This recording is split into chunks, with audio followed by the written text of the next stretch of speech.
Welcome to the Greystone Manor podcast. I'm your host, ProPro, and this is Grounding in the Present Moment. I wrote a blog post on this topic. I will link it below in the description. Just so you know, over there, it's a little bit more streamlined. It's about a 5 to 8 minute read.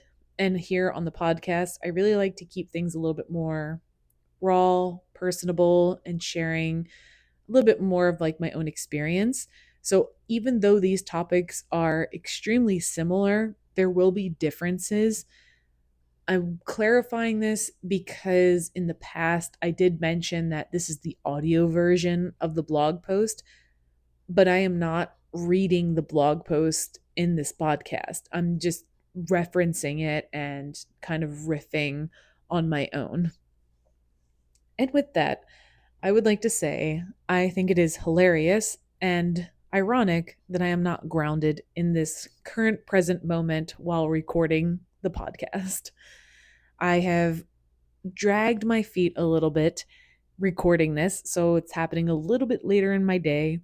And I find myself worrying about, how I managed my time. And I'm also worried about, how am I going to edit this? And as a side note, I do this all in one take.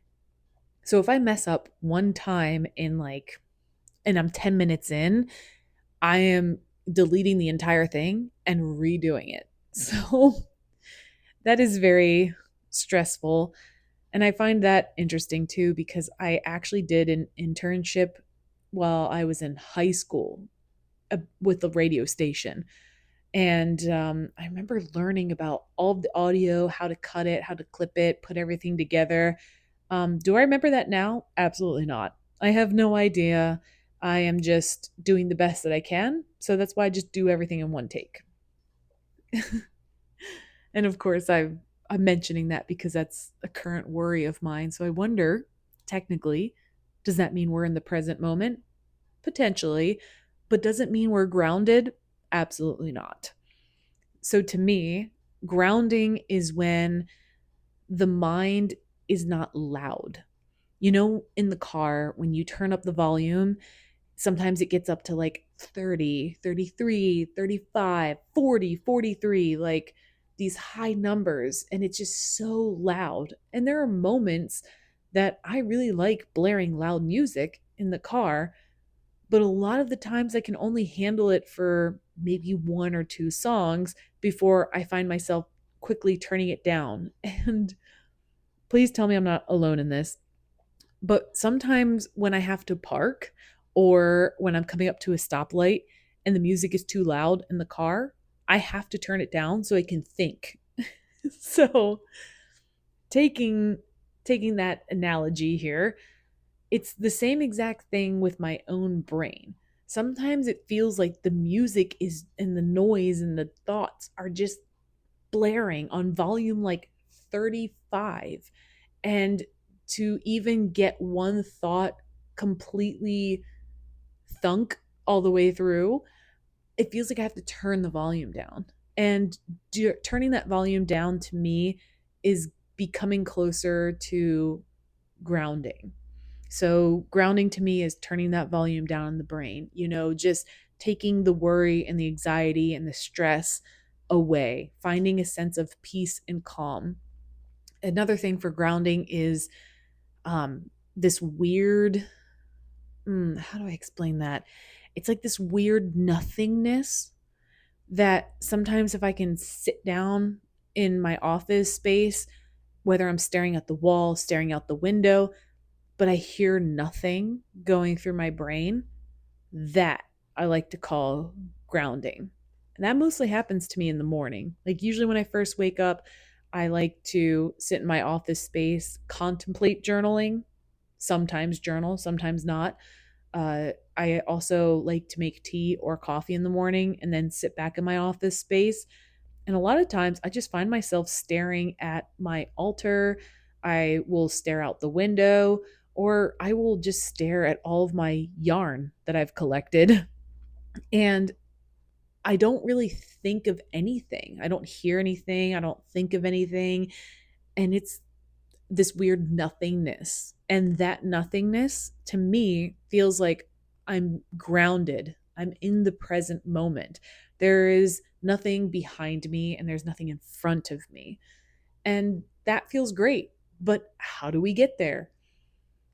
For myself, it has been suggested multiple times through friends and even my therapist that I should work on box breathing. And box breathing is when we pause for 4 seconds, inhale for 4 seconds, hold that breath for 4 seconds, and then exhale for 4 seconds, and then start the process over again. And I will say, for myself personally, this doesn't always work.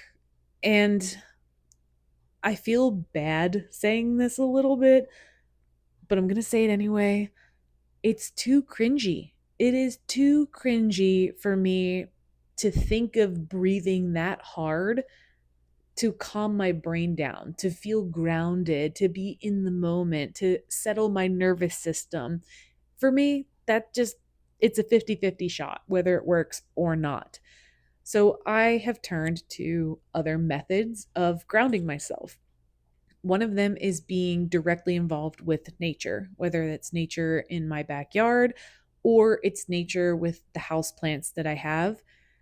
I do notice when I trim back the flowers or when I water a lot of my pothos or pothos plants, it really slows everything down for me. Again, we're turning the volume way down. We're no longer blaring the music. We are turning it down when we are watering the plants, when we're trimming the plants, when I am watching butterflies fly in the backyard, when I see birds swooping around and singing their songs.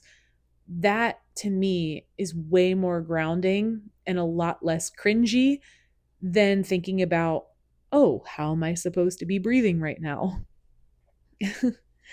Another thing that I really like to do to ground myself and feel present in each moment that I have is looking at different colors or coloring. So I do produce quite a few coloring videos here on YouTube. That's because of the coloring books that I've created. So of course, I'm going to plug that.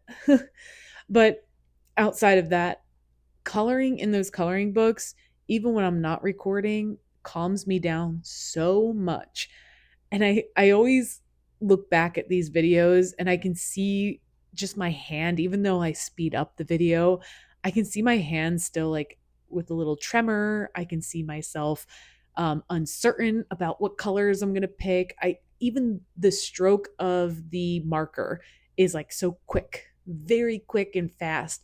But as the time progresses, everything slows down. Everything is a little bit more methodical. I notice that I don't worry as much about what colors I'm choosing and I'm using. And I want to at least say if somebody has the luxury of being able to color, I highly recommend doing that. It You will need about like 20 to 30 minutes to do it, but that helps bring me back down into the present moment. It calms my brain, it brings a sense of peace to me. It's also a form of creativity that really just scratches that itch that I always need to settle all of the anxious thoughts. And then lastly, for myself, I enjoy talking on the phone. I don't know what it is, but when I am talking on the phone, especially if I have headphones in, I start pacing. I'll start pacing around the house. I'll like go for a walk outside. I'll even start cleaning. And for some reason, that brings me back down into the present moment. And I just want to say with caution, there might be some people in your life that are not calming to talk to on the phone. I'm not talking about those conversations. I'm talking about the conversations with like your best friend, your sibling, maybe a grandparent that you haven't spoke to in a long time. Like those are the conversations that feel rich to me because they have a lot more meaning, they have a lot more depth, and just allowing my brain to go on a completely different circuit feels exuderating. Oh my gosh. I'm trying to say like two different words there, but I'm feeling exhilarated like when I have those kind of conversations. And just this past weekend, my sister and I were on the phone for close to 7 hours. And in between a lot of those big topics that we were talking about, she was just reminding me that, hey, if you have the tools to ground yourself and feel calm and, turn the volume down in your brain, then you need to make time to utilize those tools.